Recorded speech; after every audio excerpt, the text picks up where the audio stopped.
చిత్రకారుడంటే 4 గోడల మధ్య తన కళను ప్రదర్శిస్తాడని మాత్రమే ఇప్పటి వరకు మనకు తెలుసు. కానీ ఈయన అందుకు భిన్నం.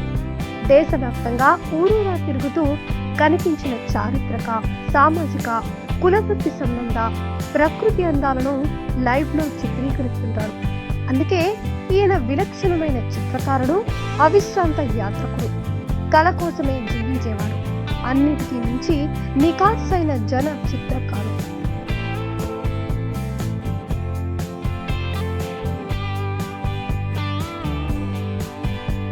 కళ దాని ఔన్నత్యం, అవసరాలను పట్టణం, గ్రామాలకు చేరవేయడమే లక్ష్యంగా తన యాత్ర ప్రారంభించాడు.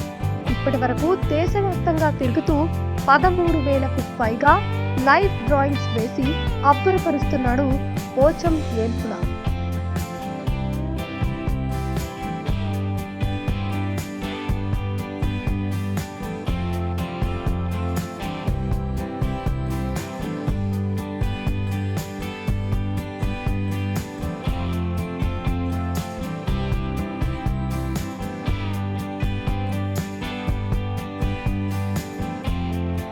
పోచం వేల్పులది మంచిర్యాల జిల్లాలోని చెన్నూరు పట్టణం. అతడి తల్లిదండ్రులు రాజక్క, లచ్చయ్య. వారిది నిరుపేద వ్యవసాయ కుటుంబం. పోచం తన ప్రాథమిక విద్యాభ్యాసం అంతా చెన్నూరులో సాగింది. చిన్న వయసు నుంచే చిత్రకళపై ఆసక్తి పెంచుకున్నాడు. సత్యనారాయణ సార్ దగ్గర చిత్రకళలో బేసిక్స్ నేర్చుకున్నాడు. ఆ తర్వాత చిత్రకారుడు మద్దూరి రాజలింగు ప్రోద్బలంతో తెలుగు విశ్వవిద్యాలయంలో bachelors in fine arts, Chhattisgarh యూనివర్సిటీలో మాస్టర్స్ ఇన్ ఫైన్ ఆర్ట్స్ పూర్తి చేశాడు. నిరుపేద వ్యవసాయ కుటుంబంలో జన్మించిన పోచంకు చిత్రకారుడుగా జీవించాలనేది లక్ష్యం.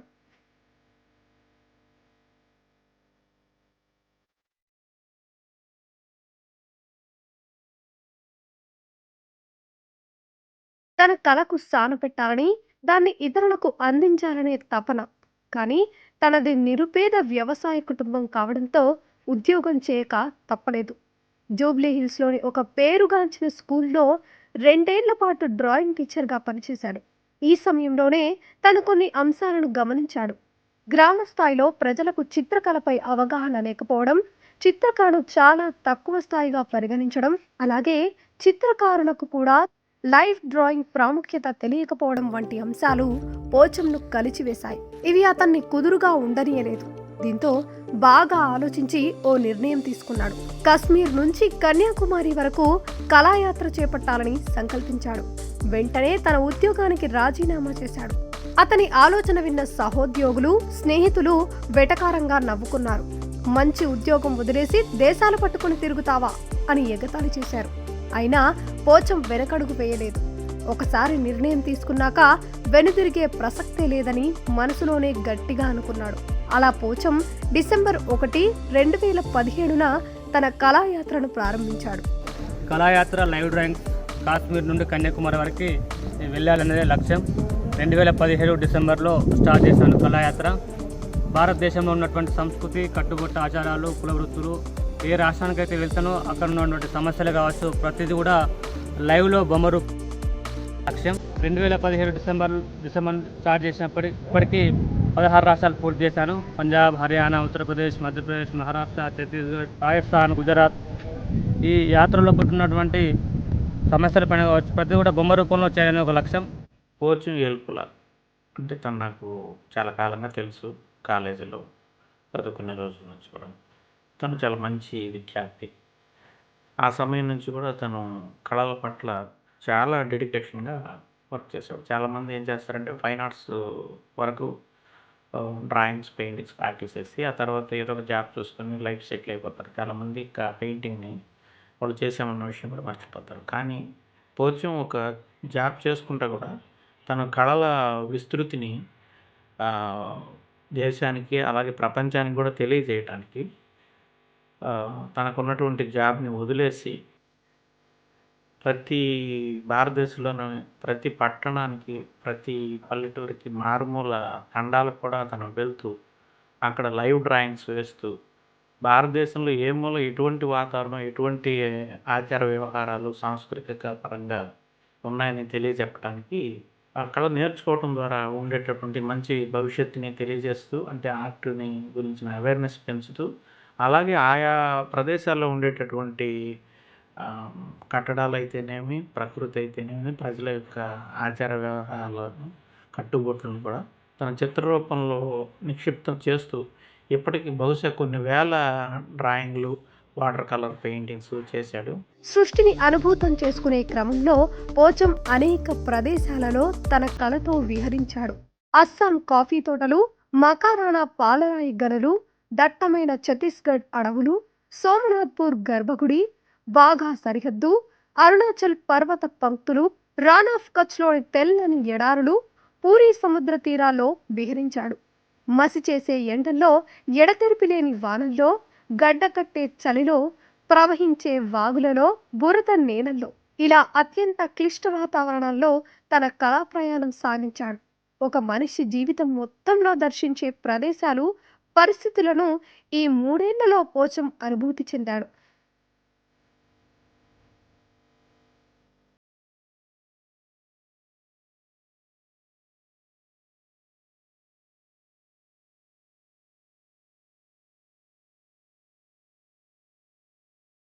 కళని సమాజానికి ఎలా పరిచయం చేయాలి, భారతదేశం మొత్తం నా ద్వారా ఎంతవరకైతే తెలియజేయాలనే ఉద్దేశంతో కళాయాత్ర మొదలుపెట్టాను. కళాయాత్ర లైవ్ డ్రాయింగ్ కాశ్మీర్ నుండి కన్యాకుమారి వరకు వెళ్ళాలనేది ఒక లక్ష్యం. భారతదేశంలో ఉన్నటువంటి సంస్కృతి, కట్టుబొట్టు ఆచారాలు, కుల వృత్తులు ఏ రాష్ట్రానికైతే వెళ్తానో అక్కడ జరిగే సన్నివేశాన్ని ప్రతిదీ కూడా బొమ్మ రూపంలో చేయాలనే లక్ష్యం. జమ్మూ కాశ్మీర్ వెళ్ళడం జరిగింది. అక్కడ ఉన్నటువంటి సంస్కృతి, తర్వాత అక్కడ ల్యాండ్స్కేప్, అక్కడ సీనరీ, తర్వాత వాళ్ళ యొక్క కల్చర్ ఏ విధంగా ఉంటుంది, ప్రతిదీ కూడా ఏ రాష్ట్రానికైతే వెళ్తానో అక్కడ ఆ రాష్ట్రానికి వెళ్తే అక్కడ ఉన్నటువంటి సంస్కృతిని, కట్టుబొట్టు ఆచారాలను ప్రతి కూడా ఇట్లా బొమ్మ రూపంలో వేస్తూ లైవ్లో వేస్తూ వేయడం జరుగుతుంది. ఇప్పటికి 17 రాష్ట్రాలు పూర్తి చేశాను. పంజాబ్, హర్యానా, ఉత్తరప్రదేశ్, మధ్యప్రదేశ్, మహారాష్ట్ర, జమ్మూ కాశ్మీర్, సో ఇలా చేస్తూ వెళ్తున్నాను. ఇంకా 14 రాష్ట్రాలు ఉన్నాయి. అవి పూర్తి చేసిన వెంటనే గవర్నమెంట్ సహకారం ఉంటే బుక్ రూపంలో భారతదేశంలో ఉన్నటువంటి సంస్కృతిని ఇలా చేసిన బొమ్మల్ని బుక్ రూపంలో ప్రతి ఒక్క ఫైన్ ఆర్ట్స్ కళాశాలలో విద్యార్థికి ఉపయోగపడేలా, ఫైన్ ఆర్ట్ చేసే విద్యార్థికి ఉపయోగపడేలా ఈ కళాయాత్ర ఉపయోగపడుతుందని ఆశిస్తున్నాను. ఈ కళాయాత్ర లోపల ఆర్థిక సాయం చేస్తున్నటువంటి గురువులకి, అన్నలకి, తమ్ముళ్ళకి, సీనియర్ జూనియర్స్, ఇప్పటికప్పుడు పరిచయమైన వారందరికీ కూడా నిజంగా వందనాలు. ఈ యాత్ర లోపల ఉన్నటువంటి ఎంతోమందికి తెలియజేయాలనే ఉద్దేశంతో యాత్ర చేస్తున్నాను. ప్రతి చోట ఒక బొమ్మను చిత్రించాడు. లక్షల మందికి కళపై అవగాహన కల్పించాడు. దేశమంతా తిరుగుతున్నా పోచంకు ముందస్తు ప్రణాళికేమీ లేదు. ఒక టికెట్ మేర డబ్బులు ఉంటే చాలు. 2 జతల బట్టలు, కొన్ని డ్రాయింగ్ బుక్స్ బ్యాగ్లో పెట్టుకుని రైలు ఎక్కేస్తాడు. ఇక చేతిలో చిల్లి గవ్వ కూడా ఉందని పరిస్థితి. అవేమీ తాను ఆలోచించడు. అనుకున్న చోట దిగి కనిపించిన వాటిని చిత్రీకరిస్తుంటాడు. అలా వేసుకుంటూ వెళ్తాడు. చుట్టూ ఉన్నవారు గమనించి ఏదన్నా పెడితే తింటాడు. రాత్రిపూట బస్టాండ్లోనో, రైల్వే స్టేషన్లోనో, గుడి ప్రాంగణంలోనో, లేక ఏ రోడ్డు పక్కనో పడుకుంటాడు. వెళ్ళిన ప్రతి చోట అక్కడి వారితో స్నేహం చేస్తాడు. ఓ సైకిల్ సంపాదిస్తాడు. ఆ సైకిల్పై చుట్టుపక్కల 100 కిలోమీటర్ల వరకు తన యాత్ర కొనసాగిస్తాడు. ఈ క్రమంలోనే వేల బొమ్మలు గీసేస్తాడు. తన బొమ్మల్లో మనకు జీవితంలో తారసపడే అంశాలన్నీ ఉంటాయి. కళ పట్ల ఇంత అంకిత భావం నేను బహుశా నా జీవితంలో ఇప్పటివరకు చూసలేను. ఇదొక సాహసమైనటువంటి ప్రక్రియ అని చెప్పాలి. ఎందుకంటే ఎటువంటి క్లిష్టమైన వాతావరణంలో కూడా తను భారతదేశం అంతా ఎవరిది ఒక ఆర్థికమైనటువంటి సపోర్ట్ లేకుండా, ఏ సంస్థ లేదు, ఏ ప్రభుత్వం లేదు, తన వెనక అపారమైనటువంటి నిధులు లేవు, తెలిసిన కొంతమంది స్నేహితులతో తను యాత్ర చేయటం అనేది చాలా గొప్ప విషయం. తను వేసేటటువంటి బొమ్మల్లో జీవంతో నికసలాడుతుంది. కాబట్టి అతని యాత్ర బహుశా ఇంకొక సంవత్సరంన్నర పట్టచ్చు అని చెప్పాడు. All the best Pocham. నీలాంటి వాళ్ళ వల్ల కళ ఇంకా అభివృద్ధి చెందుతుంది. మన దేశంలో ఇప్పటి వరకు ఏ చిత్రకారుడు చేయని ఈ ప్రయోగంలో విశేషమైన అనుభవాలు చవిచూశాడు. అస్సాం కాఫీ తోటల కార్మికులతో భోజనాలు పంచుకున్నాడు. ఉత్తరప్రదేశ్లో బందిపోట్ల దాడికి గురయ్యాడు. ఓంకారేశ్వర దేవాలయంలో పూజారులతో సన్మానం పొందాడు. ఛత్తీస్గఢ్ నక్సల్స్ ప్రభావిత ప్రాంతాల్లో ఇరు వర్గాలతో అనుమానానికి గురయ్యాడు. మరో చోట కలెక్టర్తో ప్రత్యేకంగా అభినందనలు అందుకున్నాడు. హరిద్వార్లో సన్యాసుల ఆదరణ పొందాడు. దండకారణ్యంలో గిరిజనులతో సహవాసం చేశాడు. రాజస్థాన్ నృత్య ప్రదర్శనలో ప్రత్యేక గౌరవాన్ని అందుకున్నాడు.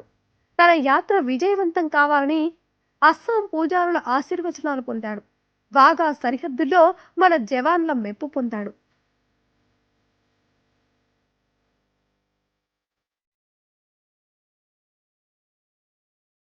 పోచం ఎటు వెళ్ళినా తన సైకిల్ వెనుక త్రివర్ణ పతాకం రెపరెపలాడుతుంది.